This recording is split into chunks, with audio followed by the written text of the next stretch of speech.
Hello and welcome back to the Girl Fit Method podcast. So on today's podcast episode, I have a local friend with me here, Krissy from Coach by Krissy. Hello. Hello. Welcome. I'm so excited. I'm scared. Oh, look, I said to her she's going to do great. She's a very good communicator. You can talk, Krissy, which is a good thing. I just talk a lot. I just need to pull it back. I know it. Oh, look, I'm the exact same, so don't you worry. All right, let's get to know you a little bit more. Do you want to tell everyone a bit about what you do, who you are, just a quick summary? Yeah, so I'm a personal trainer and an online coach for females. So I started training. I've got 3 little ones. So I started training in the gym about 7 years ago. I was severely overweight and unhappy, depressed, and I just wanted to get into the gym and really change my life, which I've done. And so now I really want to do that and help other women do that, especially when it comes to mindset as well, the gym, nutrition. So yeah, that's my thing. I just want to help women thrive.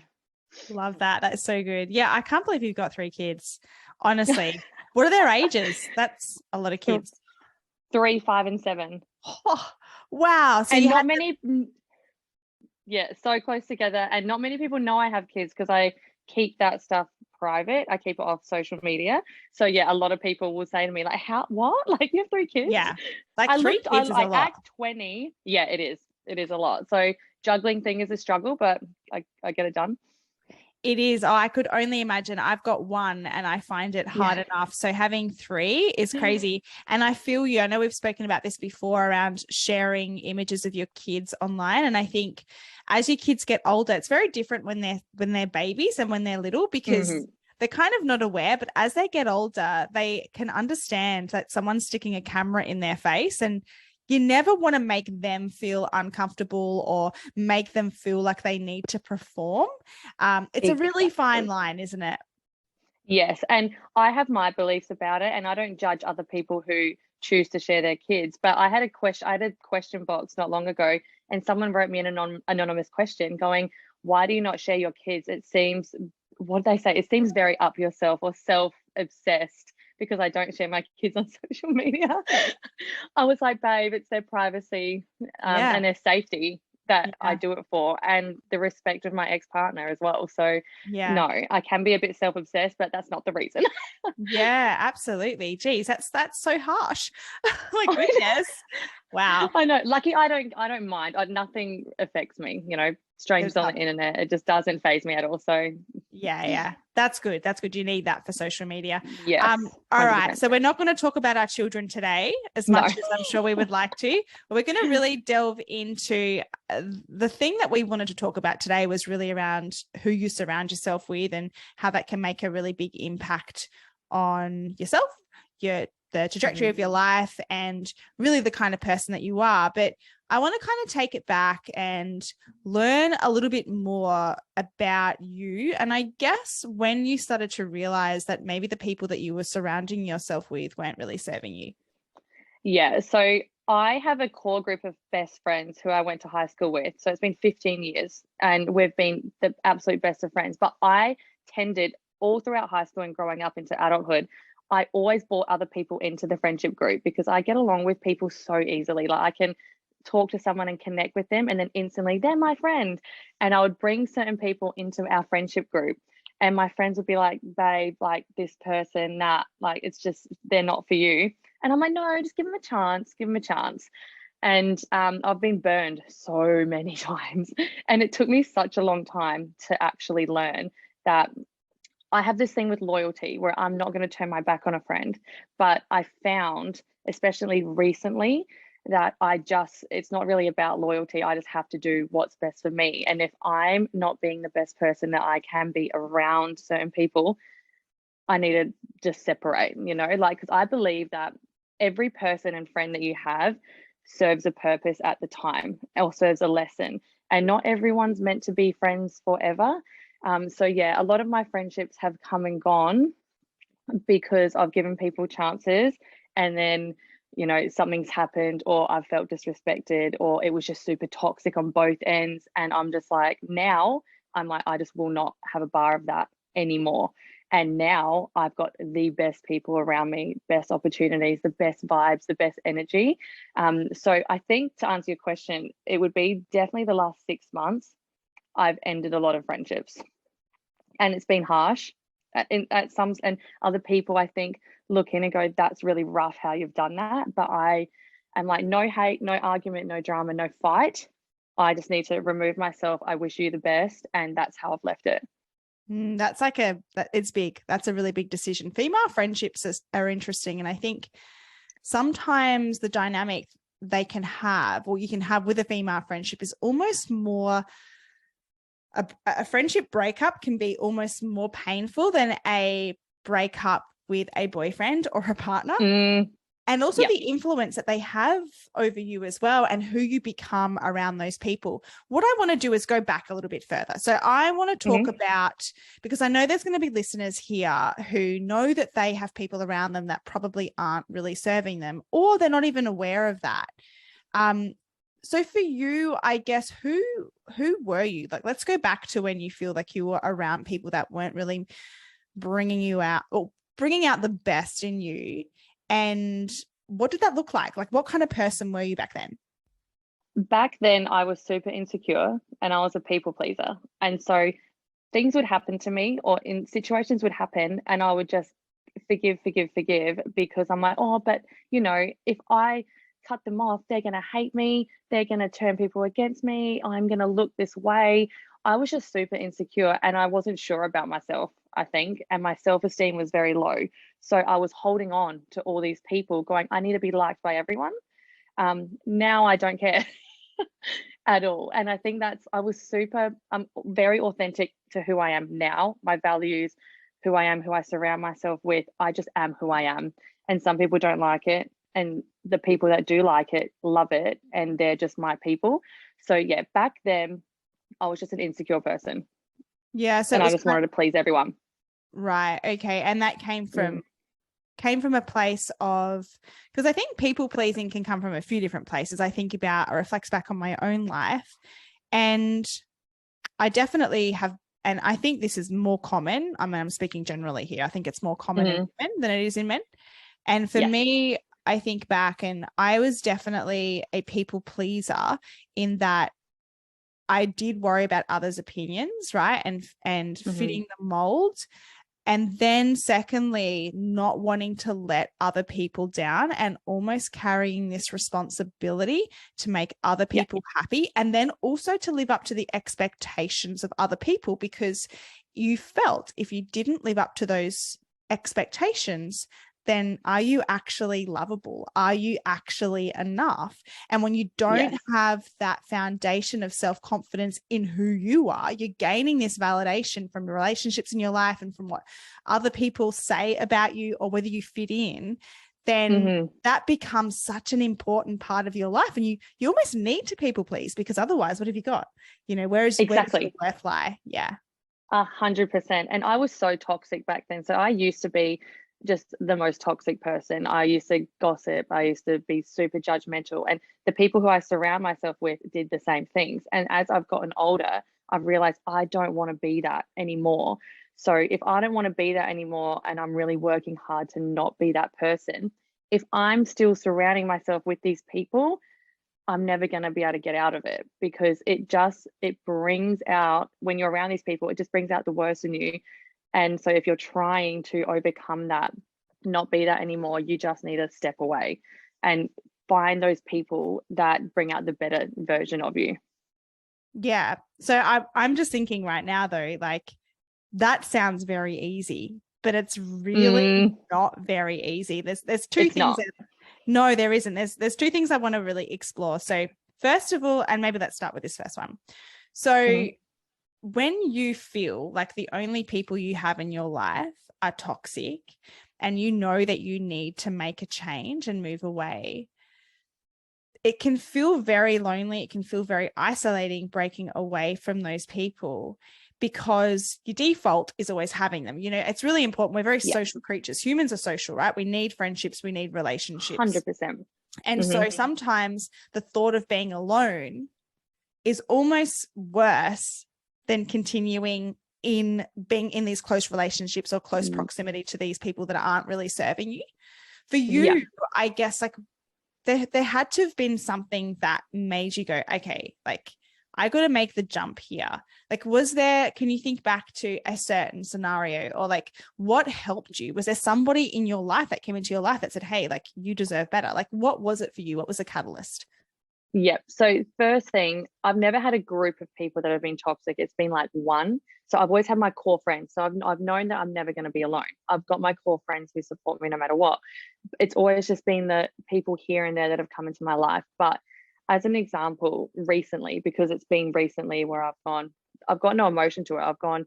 I love the times that we had together, but now I'm done. But I just found recently that when I was around certain people, I would leave and I would feel sick.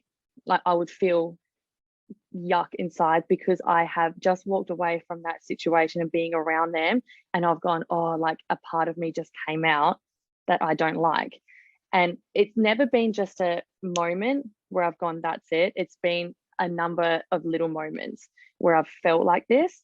But a situation that happened recently, I've just walked away and there was just a lot of negativity and gossiping, and I'm just like, I can't do it anymore. And then that was the moment, after so many other moments that have happened over the years, and I just went, no more. And that was it. But I had no feeling towards it, because I thought it was coming, because there had been moments where I'd come home and be like, oh yuck, like I did it again. A side of me got bought out. Not that it's their fault, it's me, but still a side of me just gets bought out around certain people that I don't want to be anymore. So yeah, it's definitely a build up.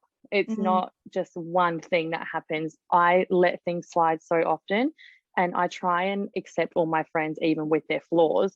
But yeah, sometimes it just gets too much. It's always a great gauge. I feel like the people in your life that you want in your life, if you walk away from them feeling good about yourself, I think they're good people. If you walk away feeling bad and terrible, like even the conversations that you have, not even about yourself, but if you've been there gossiping, we have all been in that situation. 100%. I can recount countless times where I've walked away and I've gone, oh, I've like actually been so disappointed in myself. Like, why did I say that? I'm not that kind of person. Like, why did I get involved in that? Why did I say that about that person? I wish I didn't say that about that person. And I think like you do get to a point, and whether it's age or just circumstances, where you go, do you know what? Like, to live out my true authentic self, I can't be around this. Like, we grow. And I think a really great point that you brought up initially was around having friendships. And I think we have friendships for a season. So people come into our life for a season or for a reason. And sometimes we evolve, we change, we become new people. And that person or that friendship just no longer serves us. And that doesn't necessarily mean that that person's bad. But what that means is that you're both at different points in your life. And right now, you just don't have that connection anymore because you're different people. And I actually think that's like a really good thing, right? Yes, 100%. Because I always say, like, I don't like the term, I outgrew them, because it makes it seem like they're not good enough or not worthy or whatever. Any friendship that I've walked away from, I don't feel any hate towards them, like at all. So over recent times, and people have made these comments, and you cut them off, and it's like I'm the villain here because I needed to remove myself from a situation. But it's not me wanting to turn people against them, wanting to have this massive drama, wanting them to be hated and miserable. I don't feel like that at all. Like, I feel nothing but love, but from afar. So I want the best for you, but I can't be a part of it. So that's how I feel. I don't feel any hate or anything towards any friend that I've ever had, because I'm so grateful for the friendships that I've had, even if it's all turned to bloody crap. I'm still super grateful for every moment, every happy moment that I've had with them. Yeah, well, you I just appreciate think it. that people. Yeah, sorry, I cut you off. No, that's all right. You go. What She's lost it now. She's lost it now. I've lost what I was going to say as well. Yeah. So we're both. I appreciate every friendship, no matter what. So it's not, people make it seem like such a bad thing, and I don't understand it. Like, people make it seem like I don't get it. You can for sure go, I love the experiences, and now we move on to different people, both of us. I'll now go put my energy into the people that bring out the best in me, and like they will do the same with them. So we just have more time now to put the effort into other people that make us better. Yeah. It's a really hard lesson to learn. I'm just thinking about my own experience with female friendship. So I had a really close friend growing up that I grew up with, and I loved her. Like, I adored her, and like so much. And even now thinking about it, it almost makes me emotional because we, you know, from my perspective, she kind of broke my heart. Like, she just we got to like an age where we were older, and then she just kind of like cut me off. And now I think back at it and I think, okay, like she was definitely taking a different like she was going in a different direction to myself, and I feel like she thought that that didn't align with who I was, which I can completely understand now. And for me, from that was very scarring. And something that's been really hard for me is to actually build relationships after that, because I got so hurt. And when you give your heart to somebody, and you know, you love a lot, then you can lose a lot, right? But from that, it has been really interesting in trying to find where I fit and the kind of people that I want to surround myself with. And I had to go through a bit of a journey of being around people that weren't serving me, or also didn't accept who I was, and trying to fit into this mold of who they wanted me to be. And all it does is make you feel inadequate, because you're pretending to be somebody that you're not, right?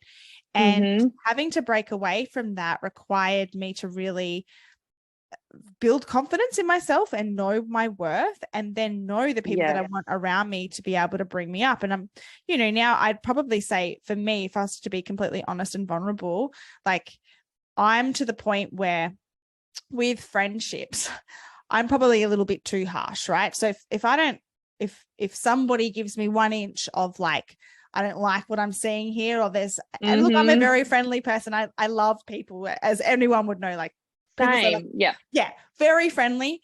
But, you know, you learn from those scars. Okay, I need to be wary of this person. I need to be really wary of this person.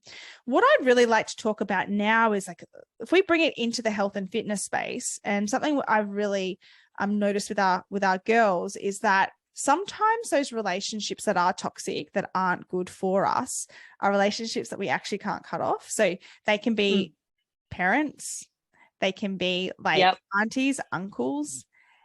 And that gets a little bit more difficult, because how do you then set up these boundaries when you kind of need to have certain people in your life, right? But you know that they're really detrimental to your mental health and for you to be able to evolve. Have you had to deal with that aspect of having people that you kind of like can't just go, see you later, I'm never going to see you again? Yes. Funny you even brought that up. So I had a family member, a parent, I don't want to say too much, but one of my parents, I found them to be super toxic and negative. This was about 5 years ago. I didn't speak to them for 3 years because I was young. So I was like 22, maybe it's longer than 5 years ago. Yeah, it would have been longer, maybe 10. I was around 22 and I was like, I've had enough of this. And I walked away, and it was about 3 years of not speaking. And then I was like, I need to fix this, you know, because otherwise we're both so stubborn. I'm like, I need to fix this if I want this person in my life. And obviously a parent is a big thing to not have in your life. So I went to them and we spoke, but I had to apologize for, you know, so this is the way that they are. And I've accepted now that this is the way that they are. But when I'm finding the super negative, you know, side comes out, I have to pull away. Like, I will still keep in touch, but I'll just pull away with how often I'm around, because I can't handle it. So yeah, it is a tricky one, but I went through it at a young age, and even today I'm dealing with it. And I just think, even if it's family, even if it's blood, if it's bad for you, even though it's harder, you need to at least pull away. Maybe not completely, you know, not completely have this massive blowout, but just, you know, being an adult. And, you know, I'm assuming this is in an adult situation that we're talking about. Being an adult, you can pick and choose when you are around people. If you're living in the house with them, then probably a bit harder. Yeah. So even my auntie as well, my auntie I haven't spoken to in years because of the exact same thing. I think my side of the family on one of the sides is just super stubborn.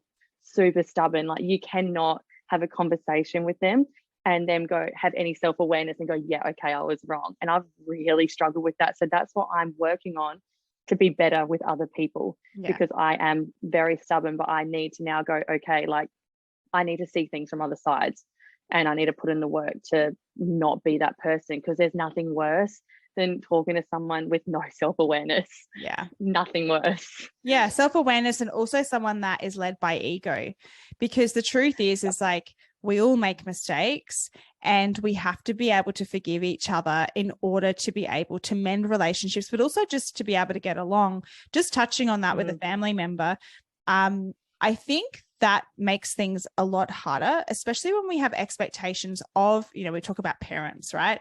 Our parents are our everything. You know, they're our role models in life, and you grow up and you start to realize how flawed your parents are. We all have flawed parents. I mean, we are mothers, right? And I think, oh my gosh, I wonder what Sunny is going to be in therapy about that I have done. You know?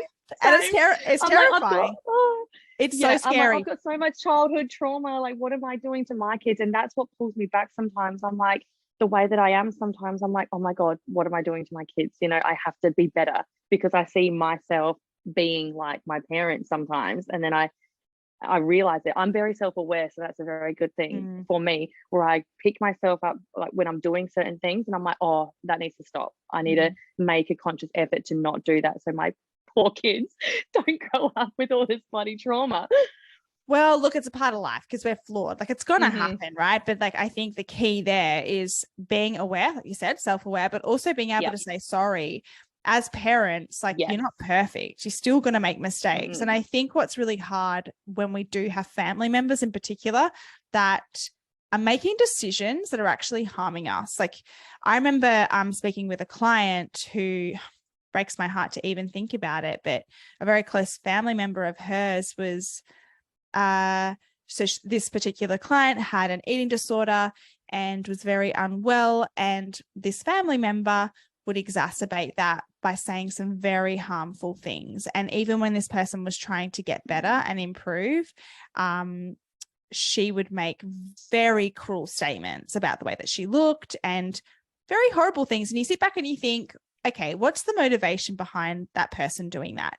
And the hard bit is for the girl that was going through that client of ours, this person to her is the person that should be on her side more than anyone, right? And so you feel like that person is your safe person. But sometimes, unfortunately, we can't choose who our parents are, who our family members are. And so having to set really strong boundaries is going to be very important. But it is also a process, because you need to get to that place where you have to let go of the hope that that person is going to be what you want them to be, because they probably won't be. And that's hard. It's almost 100%. Like grieving a death of what like you thought that person was going to be, and knowing you're never going to get that. And that is why having different people in your life, friendship groups, you know, family's not always blood, right? You're finding these people. I think about it in my life, right? So my life, I have people that I go to for business. I have people that I go to when I just want to have like a light-hearted conversation with. I have people that I go to that I want to talk about fitness stuff. There's people that I go to that know my deepest, darkest secrets that I would never tell anyone, and I trust them. And I don't have that one person that can give all of that to me. Everything. Yeah. And I think putting expectations on one person to do that is also really unfair as well. Unfair. 100%. Every single friend in your life and person in your life, holds a different meaning. The thing that when you said before, how, you know, when you spot something like a red flag, you immediately like, absolutely not. I'm exactly the same now. And I think it's a good thing. I will see something and I'm like, I'm not going through that anymore. I will not be friends with someone if they've broken my trust. Like, my friends and my family, every single friend that I have who is in my close circle, I trust with my life. And I'm like really grateful that I have these people, my partner, my friends, my family. I trust them with my life, and that's where I spend the time. Like, the minute that I see any disloyalty, I'm like, you're out. No, Yeah.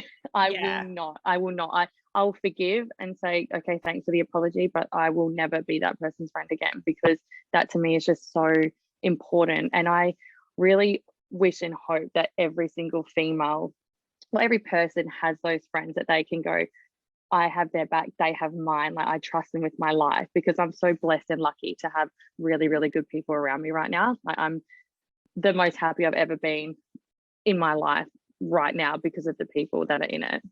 That's so good. Yeah, I'm not Yeah. sure if you've heard of attachment styles. You probably have. Yes. Like, yeah, I actually want to get Yeah. an expert on the subject to come onto the podcast to talk about attachment styles, because I think it's very interesting. A lot of it will come down to, childhood. So your relationship with your own parents, and then how you form relationships as an adult. And I think it's very interesting to see how you do converse with people and how much you let someone in and how reliant you become on people, and learning why that is. So for anyone that's listening that doesn't know attachment styles, there is a few different styles. So you're either anxious, you are avoidant, or you are secure. And secure being the one that we all really want, right? Anxious being the kind of person that you find when you're in relationships, maybe you feel like you need to keep that person happy. You're very fearful of them leaving you. And there's an anxiety around that. Avoidant people really struggle with connecting and actually really giving over, and can put a wall up. And then your secure is a really nice balance. So they're able to draw away when they need to. They're able to give and to love without sort of like this fear of being let down, which is where we all want to kind of head to. But when you learn this sort of stuff about yourself, you realize, oh, okay, this is what I've seeked in certain relationships, and maybe why I am left unhappy, or maybe I've seeked out the wrong people in my life. And it's a really good thing to be aware of. Yes, I'm actually studying that right now as we speak. I'm reading up on the attachment styles. And I remember a year ago, I went to my coach, who's my fitness coach, but he's also a very good friend of mine. And I was in a very bad place. And he's like, it's your attachment style. You're very anxious. You've got anxious attachment. And I was like, what does that mean? And now I know I'm super secure. So you can change it as well, but really good. It's really good to be aware of, and then to know what it is, and then how to kind of overcome it and make it better. Yeah, as you were talking, I was like, you're definitely anxious. I could tell, but it's so funny because I'm probably the worst. So I'm avoidant. So to anyone listening out there that is struggling, oh, that's the worst. It is literally the worst. And avoidant attachment styles can come from trauma, which is where mine has come from. So for me to be able to really let my guard down and connect with people feels sometimes impossible. And that's purely just a protective mechanism that I have that I'm utilizing. However, I know that doesn't serve me in my life. And so that's something that I'm actively working towards fixing. Relationships, even when we talk about like health and fitness, I think they're so underestimated. The importance of relationships in your life, having healthy relationships in your life, having a healthy community around you, and the impact that can make on your mental health, even on your fitness, like on literally everything. And as you would know, like with your own journey, just how detrimental it is when you are surrounded by people that are bringing you down and actually kind of keeping you, it's almost like they're keeping a lid on you. They don't want to see you grow. They don't want to see you change. They want to see you exactly where they are, stuck there. Yeah. I'm just thinking, for anyone listening, and I know there are lots of girls listening that are thinking, oh yes, I have that person in my life, or I know I need to break free from this friendship group, or this relationship. It can also be a romantic relationship. It can be family, like all sorts of different relationships. I guess like from drawing on your own experience, for you, what steps did you take in order to maybe be able to slowly distance yourself from those people? Well, that's exactly what I did. I just slowly distanced. So there was one of my friends, I saw them a lot, and then I don't want to say too much because it's going to be obvious, but I saw them a lot. And then I made the conscious effort, okay, I'm not going to see them anymore. So I would still keep in touch, but we weren't catching up. And it was just, a slow, and then eventually I just like ended the friendship. So I definitely took the steps. Maybe just what my advice would be is, first, if you're feeling like this around a person, just over the next few times when you're seeing them or talking to them, just notice how you're feeling and take note of how you're feeling. and then just slowly distance yourself. So if they're asked to catch up, be like, maybe not today, just slowly make that transition and change, and find your people that make you feel good as well, so that when you do make the decision to cut that off, you do have that support to fall into. But also what I want to tell people who are listening is, it may be scary, but the minute that you cut off those people who are bad for you, you're opening the door and you're going to have more time to find the people that are really good for you, because that's exactly what happened to me. And yeah, it was hard and it was sad, but now I'm in a much better place, and that is what will happen with everyone else as well.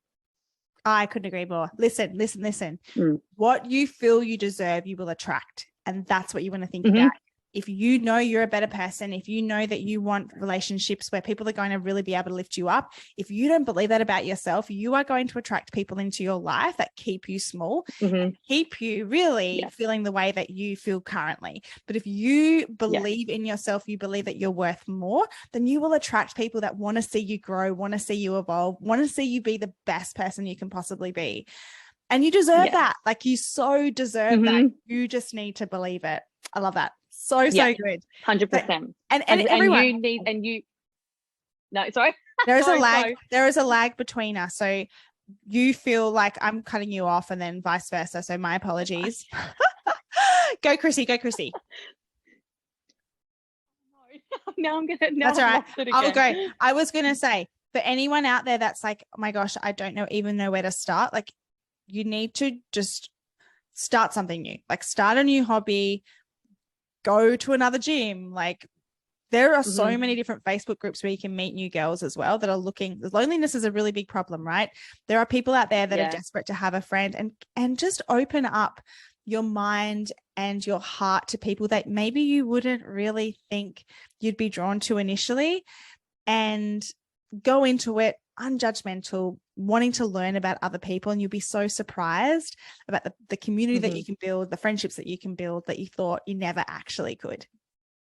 Yeah, and then also just make sure you're that person as well that you want to be. So make sure, if you want the loyalty and the trust and the respect and the fun, the laughter, make sure you're that person as well to other people.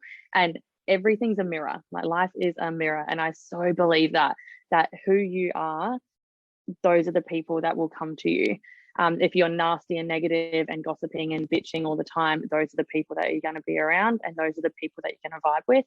If you are kind and non-judgmental and you're open and honest and loyal, that's exactly what you're going to get back. So you just need to work on yourself as well, and be that person to other people that you want people to be to you. Love it. What a way to end the podcast. That's so good. Krissy, where can we find you? On Instagram, Coach by Krissy, or my personal Instagram, which I use more, is Krissy Stoutly. Beautiful. All right, awesome. And I won't give my TikTok because it's an absolute disgrace. So don't go there. Oh, look, don't worry about it. All my pride has gone out the window. So, Yeah. That's what you do when you get on like social media, having to do like these little dances. Look, it's fun. It's fun. You do a great job. No, I don't know if I'm good at it. I just, like I said, I don't have any pride. Okay. All right. Thanks so much, Krissy. We'll speak soon. Thank you. See ya.